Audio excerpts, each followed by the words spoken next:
마가복음 5장 25절에서 34절까지 말씀 한 절씩 교독하겠습니다. 12해 동안 혈루증이 있던 어떤 여자가 있었는데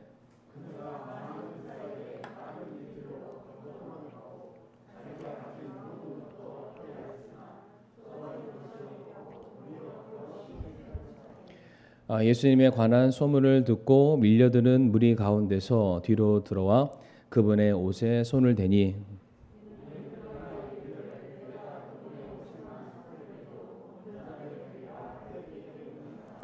즉시 그녀의 피 나오는 근원이 마름에 그녀가 자기가 그 역병에서 나온 줄을 몸으로 느끼니라.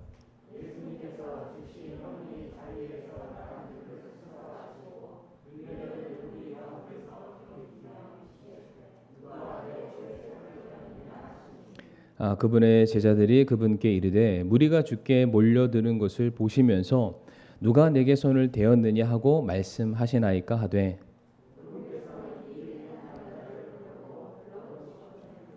그 여자가 자기에게 이루어진 일을 알고 두려워서 떨며 나와 그분 앞에 엎드려 모든 사실을 그분께 아뢰니라. 그분께서 그녀에게 이르시되 딸아 내 믿음이 너를 온전하게 하였으니 평안히 가라 내 역병에서 놓여 온전할지어다 하시니라. 아멘. 기도하겠습니다. 아버지 하나님 감사합니다. 이 오후 시간에도 또 저희들 하나님의 말씀 앞에 섰습니다. 12해 동안 혈루증을 앓았던 이 여인, 무엇 하나 기댈 것 없고 소망할 것이 없는 이 여인에게 있어서 오직 예수 그리스도만이 유일한 구원의 길이었던 것처럼 우리가 살아가는 인생 가운데 우리가 맞이하는 크고 작은 모든 문제들 앞에서도 하나님 오직 주님만이 우리의 유일한 구원 되심을 우리가 잊지 않게 하여 주시옵소서. 이 여인이 간절히 주님을 붙들었던 것처럼 우리들도 동일하게 주님만을 붙들고 기도로 나아갈 수 있는 그 귀한 믿음 허락하여 주옵시고 우리가 주님께 나아갔을 때에 온전하게 될 수 있는 은혜를 덧입게 하여 주시옵소서. 예배의 시종을 온전히 주님께 맡겨드리오며 사랑 많으신 예수님의 이름으로 기도를 드립니다. 아멘. 자리에 앉으시겠습니다. 마가복음 5장 25절부터 34절까지 말씀 통해서 내 믿음이 너를 온전케 하였다. 12해 혈루증을 앓았던 그 여인에 관련된 이야기를 이 시간 함께 말씀을 통해서 나누길 원합니다. 이 12년간 혈루증을 앓았던 여인의 이 사건은 마태복음, 마가복음, 누가복음에 공이 기록되어 있습니다. 그러니까 4복음서에 다 기록된 사건은 딱 하나밖에 없습니다. 오병이어 사건만 기록되어 있고 어떤 거는 마가복음에만 어떤 거는 요한복음에만. 근데 특별히 이 혈루증을 앓던 여인에 관련된 사건은 마태, 마가, 누가에 기록되어 있습니다. 그러니까 굉장히 이 사건이 우리에게 주는 메시지가 굉장히 강하다라는 거죠. 이 말씀을 통해서 우리에게 전달하시고자 하는 분명한 메시지가 있음을 가르쳐 주고 있습니다. 아무에게도 고침을 받지 못했던 이 여인이 12년간 질병으로 인해서 고통을 받았습니다. 우리 성도님도 혹시 고질병 앓고 계신 분 계시나요? 이거는 도저히 병원에서도 치료가 안 되고 내가 지금 몇 년간 앓고 있는 그런 병. 정말 그런 병이 있다면은 우리 성도님 꼭 나음을 입기를 바라는데 참 이 여인의 경우에는 12년간 이 혈루증으로 말미암아 고통을 당했습니다. 그러니까 이 질병 자체만으로도 크나큰 고통이다라고 말할 수가 있는데 이보다 더 큰 고통이 있는데 그것이 무엇이냐면은 사람들의 시선이라는 그런 고통이 이 여인에게 있습니다. 그러니까 예수님 당시 때에는 병에 걸리면 이게 그냥 아파서 병에 걸린 게 아니라 이게 죄로 인한 결과로 치부를 했습니다. 그러다 보니까 질병이 있는 사람은 부정하다라고 여겨짐을 받게 되었고요. 부정함을 입은 사람들의 경우에는 성전과 회당에서 그러니까 제사나 예배나 예배에 준한 모임에 참여할 수가 없었습니다. 그러니까 하나님의 자녀들이 하나님께 예배를 드리지 못한다. 이거보다 큰 고통이 없겠죠. 그러니까 그러니까 저희도 이거를 간접적으로 경험을 했습니다. 코로나 때문에 교회를 나와서 예배를 드리고 싶은데 뭐 영상으로 예배를 드리든 나오고 싶지만 나오지 못하 이런 것도 성도님들 경험해 보셨잖아요. 그때 우리 그 영적인 그런 공허함, 곤고함 우리 성도님들 이제 벌써 다 까먹으셨나요? 벌써 뭐 오래전 얘기인가요? 얼마 되지 않았죠. 자, 그런데 이 여인이 예배를 드리지 못하는 영적인 기가를 아마 느꼈을 것이고요. 더욱이 이제 이와 같이 부정하게 된 사람은 오전 예배 때도 말씀을 드렸지만은 부정함을 입은 사람 옆에 누가 있으면 안 됩니다. 그 사람 역시 부정함을 입는다. 이게 옮겨진다. 영적으로 전염된다라고 생각했기 때문에 그러니까 사랑하는 가족으로부터 따로 격리를 당하는 삶을 살 수밖에 없습니다. 그러니까 본문에서 이 여인이 가족이 있다 없다 정확하게 나오지는 않지만 분명한 사실은 이 여인이 질병에 걸렸기 때문에 예배를 제대로 못 드렸을 거고요. 이 여인이 질병에 걸렸기 때문에 부정함을 입어서 가족들과는 함께하지 못하는 시간이 무려 몇 년이었냐면은 12년이라는 시간을 보낼 수밖에 없었다. 그러니까 무슨 기러기 아빠 들어보셨죠? 이게 그냥 뜻하지 않게 가족들과 분리되어서 혼자서 고쳐지지 않는 질병으로 인해서 힘겨운 시간을 무려 12년이나 보내야만 했습니다.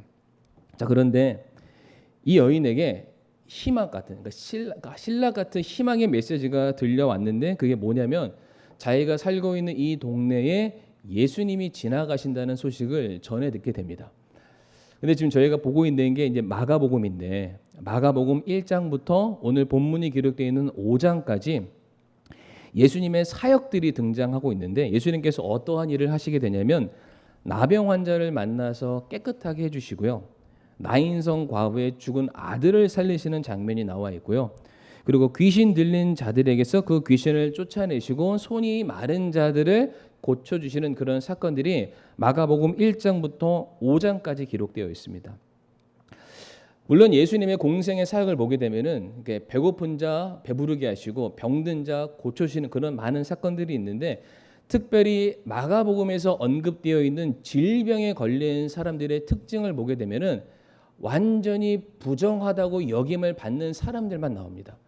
그러니까 물론 질병 걸리는 거 누구나 다 걸릴 수 있겠죠. 그런데 아까도 말씀드렸지만은 나병 환자, 과부의 아들, 귀신 들린 자, 손이 마른 장애를 갖고 있는 이런 사람들. 이 사람들은 질병 자체로도 문제가 되지만 그 질병이 부정하다 여김을 받았기 때문에 이들 역시 그들이 속해 있는 공동체 안에서 격리를 당하는 그러한 삶을 살아왔던 사람들입니다. 그런데 그 수많은 사람들이 예수님을 만남으로 인하여서 그들이 가지고 있었던 모든 문제가 해결함을 받게 되었다. 자유함을 얻게 되었다. 이 소식을 누가 전해 듣게 되냐면은 오늘 본문에 나와 있는 12회를 혈루증으로 고통받았던 이 여인이 그 소식을 듣게 됩니다. 예수님을 만나면 단순히 질병을 고침받는 것 그 이상 철저하게 외면당했던 상처받아왔던 어딘가에 소속감을 누리지 못했던 그 문제마저도 내가 해결될 수 있다는 그 믿음이 이 여인에게 생겼던 것입니다. 자, 그래서 누가복음 5장 31절부터 32절까지 말씀 보게 되면 예수님께서 이 땅에 내려오신 그 목적, 사역의 목적을 이렇게 말씀하십니다. 예수님께서 응답하여 그들에게 이르시되 온전한 자들에게는 의사가 필요 없으나 병든 자들에게는 필요하니 나는 의로운 자들을 부르러 오지 아니하고 죄인들을 불러 회개하게 하려고 왔노라 하시니라 라고 되어 있습니다. 이 여인에게 있어서 예수님은 정말로 유일한 희망입니다. 그러니까 예수님은 이 세상에 잘난 사람, 멋진 사람, 아무런 문제 없는 사람 그런 사람들의 필요를 채우러 오신 분이 아니시라 예수님께서 직접 말씀하시기를 나는 죄인을 구원하기 위해서 왔다. 세상 모든 사람들에게 부정하다 여김을 받아서 홀로 있는 그 사람들을 내가 찾아왔다. 그들을 도와주기 위해서 왔다. 그들을 내 품으로 인도하기 위해서 왔다라는 그 메시지를 가는 곳곳마다 선포하셨던 분이 바로 우리 예수님이십니다. 그러니까 이 여인에게 있어서 그래 내가 예수님만 만나면 내가 가지고 있는 모든 문제가 다 해결될 거야. 이 신락 같은 희망을 가지고 예수님께 나아가게 됩니다. 그래서 오늘 본문 마가복음 5장 28절의 말씀 보게 되면은 이 여인이 예수님을 만나는 것을 이렇게 표현합니다. 그냥 예수님의 얼굴을 뵙는다, 예수님 앞에 선다 이렇게 표현하지 않고 28절 말씀에 내가 그분의 옷에만 손을 대도 온전하게 되리라 라고 고백을 합니다. 어떻게 해서든 내가 예수님을 만날 수만 있다면, 내가 예수님 앞에 나아갈 수만 있다면 여기서 끝이 아닙니다. 예수님의 옷자락을 내가 붙들 수만 있으면 내가 나음을 입겠다, 온전해지겠다. 바로 이와 같은 확신이 이 병약했던 여인에게 분명히 자리 잡았기 때문에 27절 말씀 보게 되면 뭐라고 되어 있냐면은 밀려드는 무리 가운데서 뒤로 들어와 그분의 옷에 손을 댑니다. 제가 저희 아이들이 어렸을 때 사건인데, 제가 한번 저희 아내에게 감동을 준 적이 있습니다. 그게 뭐냐면, 이제 어디 신방을 가기로 했는데, 이제 신방을 가야 되는데 이제 저 따로 저희 아내 따로 이제 따로 어떤 특정한 장소에서 만나기로 했어요. 근데 이제 저희 아내가 애들이 있잖아요. 그때는 애들이 어렸습니다. 한 명은 손에 잡고 한 명은 이게 앞주머니라고는 뭐 갑자기 기억이 안 나네. 포대기 뭐 그런 거에서 앞에 딱 메고 혼자서 낑낑거리면서 그 서울 그 바쁜 퇴근 시간에 이제 버스를 타고 딱 와야 되는 상황인데, 참고로 저희 아내가 좀 겁이 많습니다. 그래서 뭐 할래, 어디에 올래 이렇게 하면은 일단 먼저 겁부터 내고 좀 힘들다는 내색을 좀 하는 편이거든요. 우리 성도님도 이거 잘 참고하시길 바랍니다. 그런데 그날도 어떻게 애들 데리고 그 바쁜 퇴근 시간에 버스 타고 올 수 있냐, 감당 못하겠다. 근데 제가 단호하게 하나님의 사람은 이렇게 힘들어도 이거 다 해야 돼. 와. 그래서 이제 제가 버스 정류장에서 기다리고 있었어요. 이제 버스 딱 오는데 아니라 다를까 버스가 대만원을 잃었습니다. 버스를 내려야 되는데 이미 그 버스 창에 비추는 저희 아내의 얼굴에 이제 걱정 근심이 많은 거예요. 내가 제대로 내릴 수는 있을까? 이 아이를 놓치지는 않을까? 문이 삑 하고 쫙 열리잖아요. 근데 제가 그 뒷문으로 딱 들어가서 한 발을 밟고 올라갔습니다. 이제 저 어차피 버스 탈 사람이 아니니까 딱 올라가서 사람들이 막 쏟아져 내려오는데 그 사람을 비집고 제가 손을 쭉 뻗고 저희 아기를 탁 안았어요. 감동이 안 되시나요? 그때 저희 아내 얼굴이 깜짝 놀랐어요. 왜냐면은 누가 애를 쑥 데려가잖아요. 근데 아니나 다를까 그 아이를 데려가는 사람이 사랑하는 남편이었어요. 그러면서 그때 제 손이 쑥 들어오는 걸 보면서 좀 젊은 사람 말대로 심쿵했다라고 얘기해 줬습니다. 동의하시나요? 저는 저희 아내한테 얘기했습니다. 수많은 인파가 있었는데 저는 딱 생각이 하나예요. 우리 애를 잡아야 되겠다. 우리 아내한테 가까이 가야 되겠다. 싹 해치면서 딱 가는 거죠. 오늘 본문에 이 여인이 그랬던 거예요. 얼마나 많은 사람들이 예수님을 만나러 나왔을까요? 얼마나 많은 사람들이 그들이 가지고 있는 문제를 해결받기 위해서 인산인해를 이루었을까요? 오병이어 사건을 놓고서 보건대 그 빵 쪼가리 몇 개 얻어먹겠다고 예수님 주변을 방황하던 사람들이 무려 남자만 5천 명이니까 곱하기 4, 2만 명 이상의 사람들이 운집해 있는 그런 상황입니다. 모르긴 몰라도 오늘 본문에 이 예수님을 만나기 위해서 그만큼의 사람들이 몰려 있었으면 두말할 여지가 없습니다. 그런데 이 여인이 그럼에도 불구하고 밀려드는 인파 가운데 어떻게 해서든 예수님을 만나기 위해서 거기를 들어가게 되는 겁니다. 성도님들 어떻게 갔을까요? 성경을 읽을 때 우리가 좀 상상을 해야 됩니다. 그냥 밋밋하게 읽으시면 안 되고 그냥 글씨 보고 그랬나 보다 이러시면 안 되고 한번 생각해 보셔야 돼요. 감정이입을 해야 되고 그 사람이 나였으면이라는 생각을 하시기를 바랍니다. 이제 아마도 단언컨대 오늘 말씀의 본문을 나중에 성도님들 읽으시면 제가 얘기했던 버스 사건이 아마 기억나실 겁니다.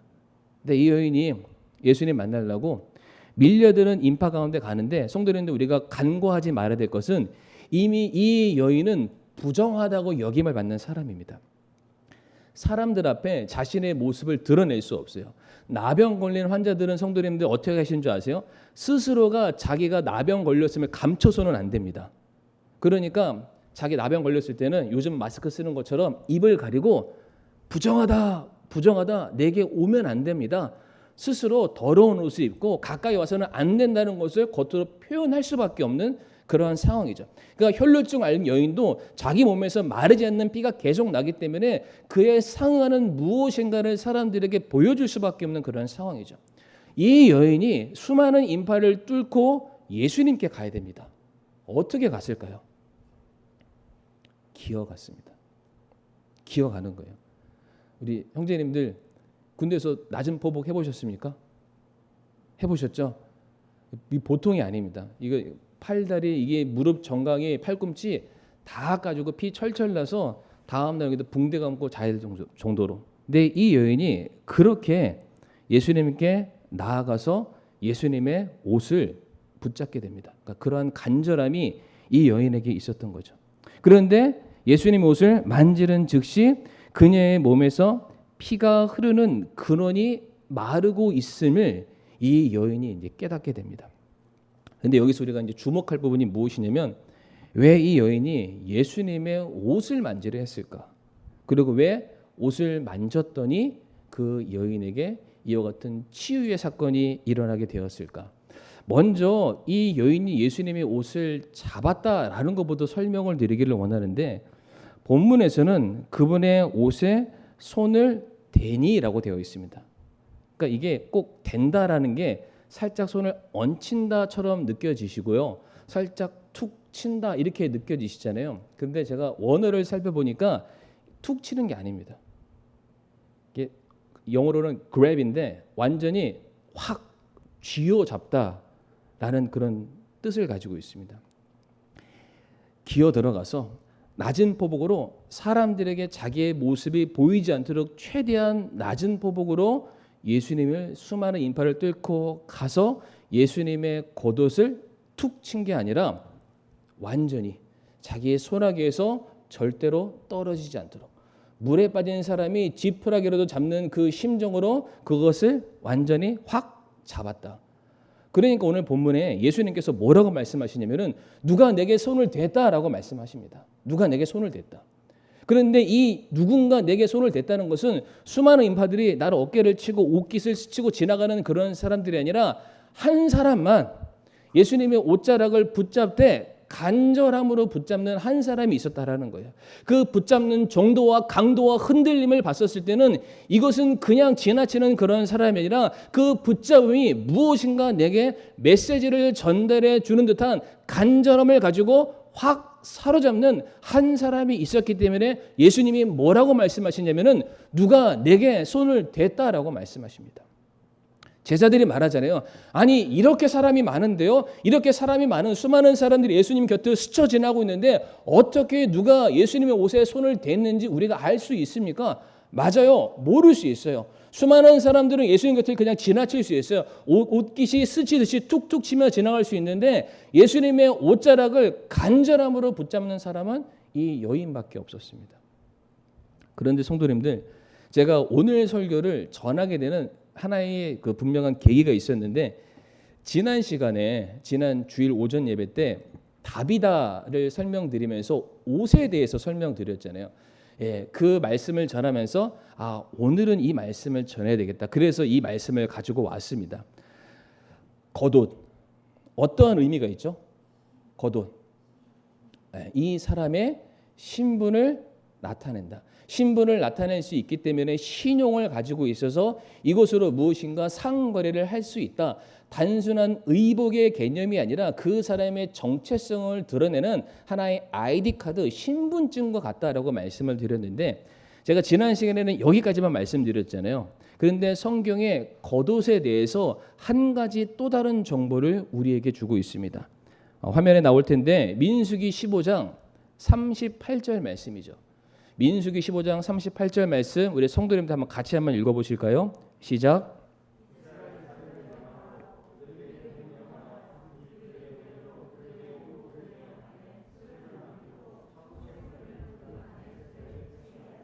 아멘. 이 말씀 보면은 뭐라고 되어 있나요? 이스라엘 백성들이 장차 그들이 입게 될 겉옷에 대해서 말씀하실 때 그 옷 끝자락에 반드시 수를 달아라. 무엇인가 주렁주렁 매달려 있는 술을 달되 청색끈으로 되어 있는 술을 붙이게 하라. 명령이 내려졌습니다. 명령이. 사진 하나 보여주시길 바랍니다. 사진 보시게 되면은 하나 더 넘겨. 맞습니다. 옷 겉옷이 이게 푸대자루 같은 그 네모난 거라고 말씀드렸잖아요. 근데 그 끝단에 그러니까 마치 술의 모양. 그러니까 우리 카페트 보면 맨 끝에 이게 술 같은 게 달려 있는 것처럼 이런 모양. 자세히 보시게 되면은 이제 파란색, 하늘색 실, 파란색 실이 들어가도록 만들어 있는 술을 보실 수 있는데 하나 더 넘겨주시길 바랍니다. 이스라엘 백성들이 입는 겉옷을 보게 되면 거의 다 이와 같은 모양을 취하고 있습니다. 이거를 히브리어로 뭐라고 얘기하냐면은 찌찌트라고 합니다. 찌찌트. 뭐라고요? 찌찌트. 언젠가는 한번 유용하게 쓰실 날이 오리라고 믿습니다. 이 겉옷의 끝단에 있는 술을 히브리어로 찌찌트라고 말하고 있는데 오늘 본문 말씀과 동일한 사건을 마태복음에 기록을 하고 있습니다. 마태복음 9장 20절 말씀을 한번 보겠습니다.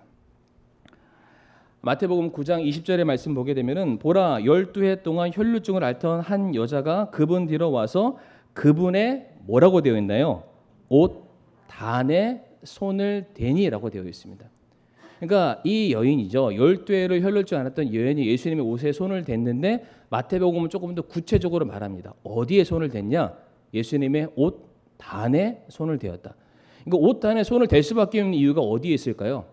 이미 그녀가 예수님을 만나기 위해서 낮은 포복으로 이미 가고 있었기 때문입니다. 그러니까 당연히 예수님의 옷을 붙잡되 머리에 있는 옷을 잡는 것이 아니라 예수님의 발밑에 있는 옷단을 잡을 수밖에 없죠. 그런데 분명한 사실은 옷단에 무엇을 잡았을까? 방금 전에 살펴봤던 민수기 15장 38절에 기록되어 있는 옷단 밑에 주렁주렁 걸려있는 그 술을 그 여인이 붙잡게 되었다라는 사실이죠. 자, 그러면은 중요한 것은 이 여인이 예수님을 만나서는 예수님 나 질병이 있으니까 좀 고쳐주세요 이런 말 하지 않았습니다.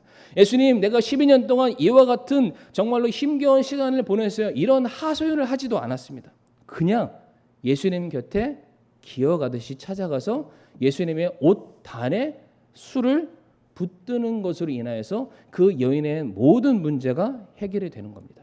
자, 그러면은 그 여인이 붙들었던 그 옷단의 의미가 무엇일까? 이 여인이 예수님 옷을 잡았을 때, 그래서 이 여인을 만났을 때 예수님께 주시는 대답을 통해서 우리는 그 모든 해답을 찾을 수가 있습니다. 마가복음 5장 34절 말씀 보겠습니다. 마가복음 5장 34절 말씀 같이 한번 읽어보실까요? 시작.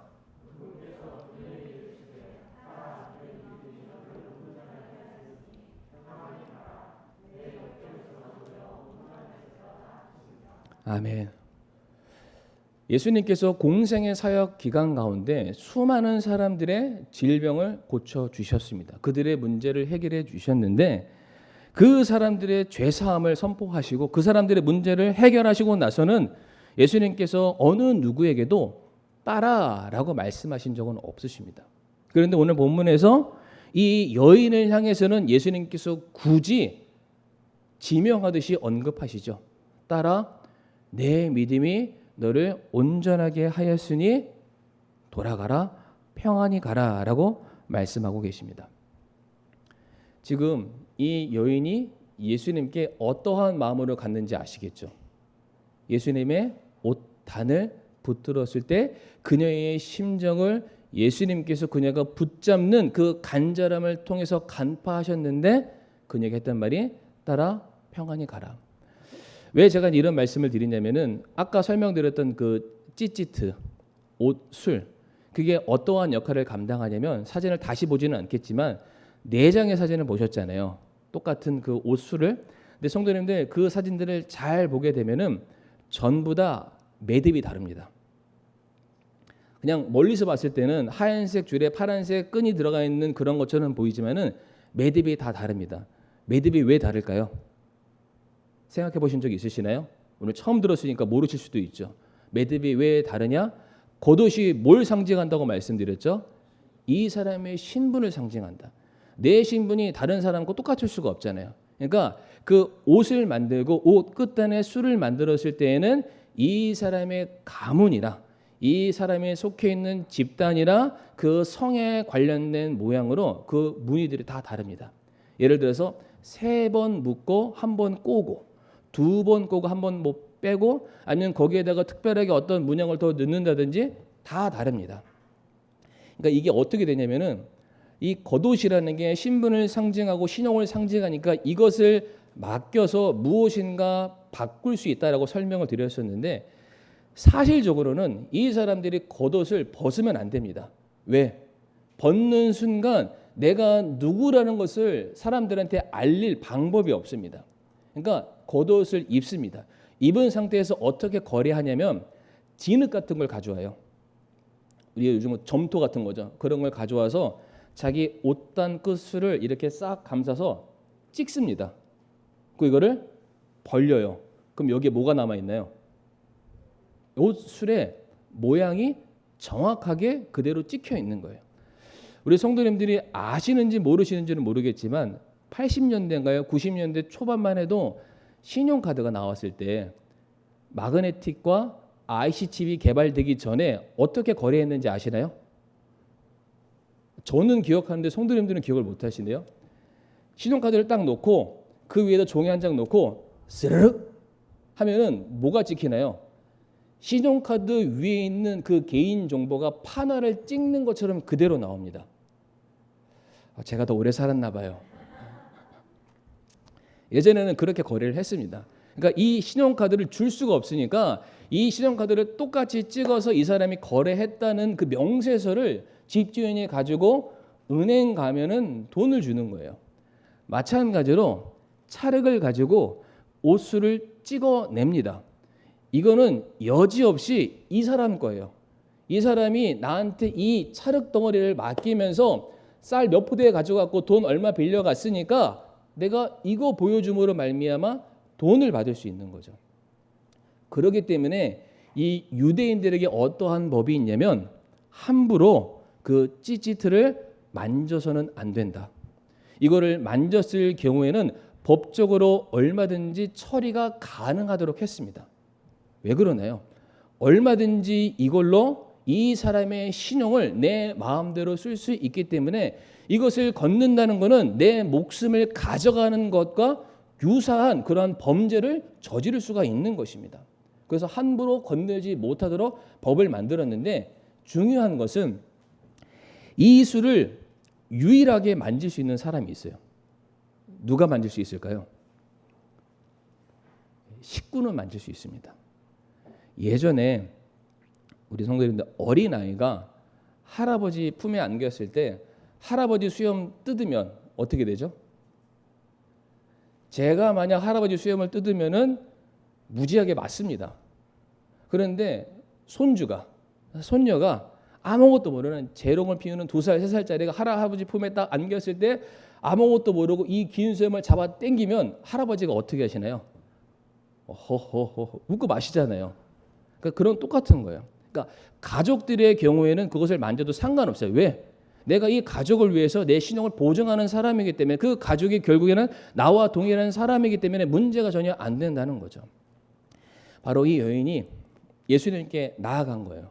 예수님께 나아갔을 때 뭘 잡았다고요? 예수님의 옷단 밑에 있는 술을 잡은 거예요. 술을 잡을 수 있는 유일한 사람은 누구라고요? 가족. 자녀들은 얼마든지 잡을 수가 있었던 거죠. 요한일서 1장 12절 말씀 보게 되면은 그분을 받아들인 자들, 곧 그분의 이름을 믿는 자들에게는 다 하나님의 아들이 되는 권능을 그분께서 주셨으니.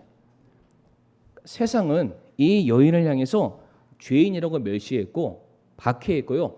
더럽고 추악하다고 내쫓았습니다. 그런데 이 여인이 알고 있는, 이 여인이 듣고 확신했던 그 메시지의 주인공이신 예수님은 어떠한 분이시냐면은 그렇게 세상에 매도하고 죄인이라고 치부하는 그 사람들만 찾아오시는 분이시라고 그 여인이 소문을 듣게 되었습니다. 그리고 그분을 영접하는 자들, 그분을 모셔드리는 모든 사람들에게는 하나님의 자녀가 되는 권세를 주신다는, 내가 잃어버렸던 그 공동체에서 벗어났던 모든 잃어버리던 내 신분이 다시 회복되는 은혜가 있음을 그녀가 알게 되었고, 이 세상 모든 사람들은 나를 버렸지만 그분만은 나를 자녀 삼아 주신다는 그 믿음을 그 여인이 가지고 있었기 때문에 예수님 앞에 나아갔을 때 딸이 아니면, 자식이 아니면 잡을 수 없는 그 옷단에 술을 간절히 붙들었던 거예요. 성도님도 한번 생각해 보세요. 지금 수많은 사람들이 예수님의 곁을 맴돌고 있잖아요. 아마 예수님과 함께 그 몸을 부대끼고 있을지도 모르겠습니다. 그런데 그 수많은 사람들은 예수님 곁에 왔지만 아무도 치유함을 받은 사람이 없습니다. 오늘 본문에 누구만 치유받습니까? 이 12해로 혈루증을 앓는 이 여인만 고침을 받습니다. 무엇을 알 수 있을까요? 이 여인은 예수님을 봤을 때 아버지로 보는 거예요. 내 모든 문제를 내가 말하지 않더라도, 내가 죄 없고 자격 없지만 그래도 내 자식을 향해서는 외면치 않으시고 은혜를 베풀어 주시는 아버지로서 예수님을 바라보고 그분을 붙든 겁니다. 그런데 그 옆에 있었던 수만 명의 사람들은 어떻게 예수님을 생각했냐면 그저 자기의 필요만을 채울 수 있는 도구로 생각한 겁니다.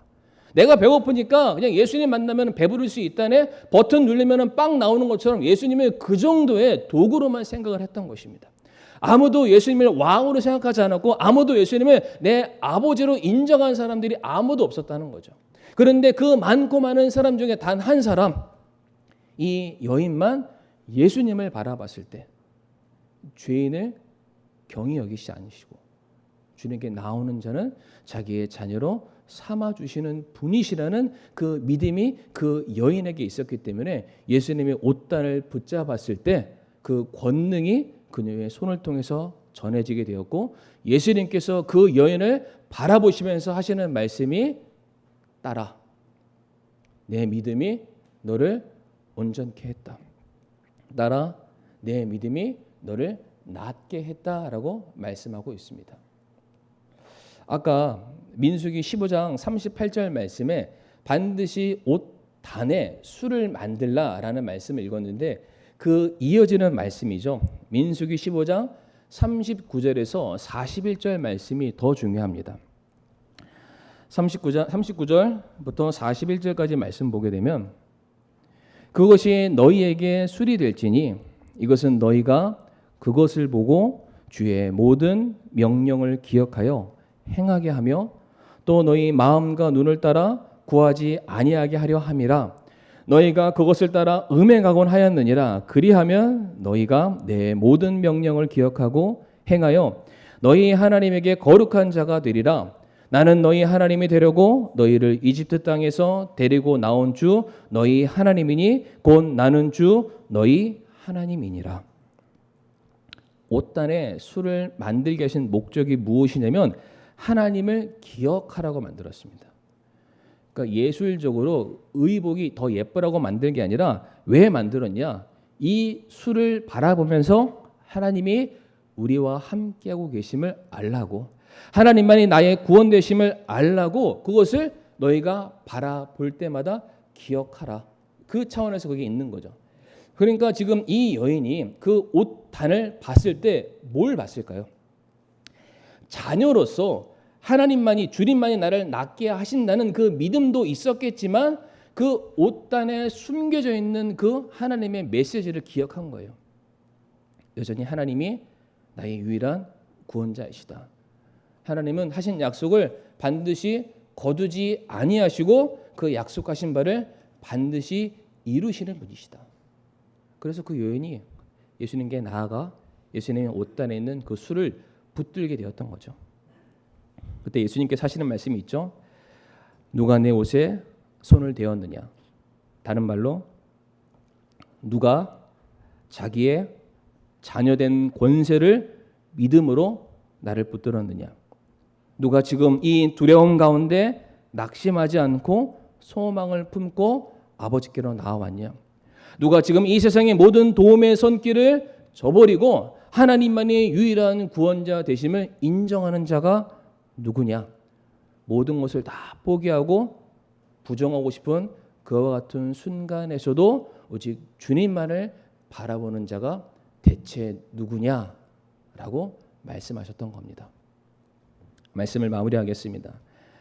그 탕자가 자기 집으로 돌아올 수 있었던 이유는 하나였습니다. 아버지는 그래도 나를 반겨주시겠지. 오늘 본문에 이 여인 역시 예수님께 나왔던 것은 나의 아버지 되신 주님께서는 그래도 나를 버리시지 않으시겠지라는 그 믿음이 있었던 겁니다.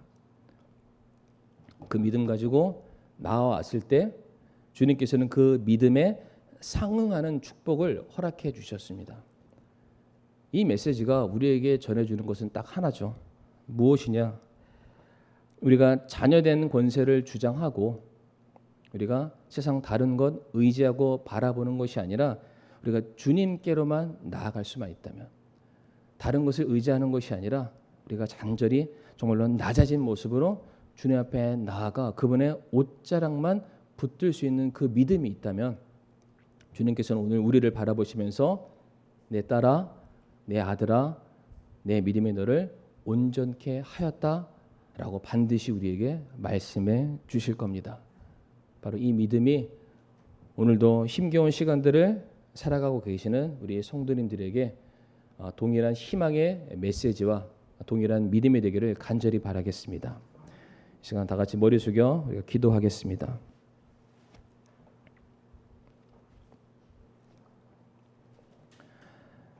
이 시간 우리들도 동일하게 이 여인처럼 옷자락을 붙드는 그러한 심정으로, 하나님, 내가 지금 살면서 겪는 크고 작은 많은 문제들이 있는데 제가 다른 데서 도움의 손길을 구하는 것이 아니라 정말로 간절하게 내가 주님만 붙들고 나아가기를 원합니다. 내 모든 문제를 친히 해결해 주시옵소서. 이 12년 동안 누구도 해결해 주지 못했던 이 문제, 오직 주님만이 능히 나를 도우시는 분이십니다. 내가 그 믿음으로 주님 앞에 나아가기를 원합니다라고 지금 함께 머리 숙여 기도하도록 하겠습니다.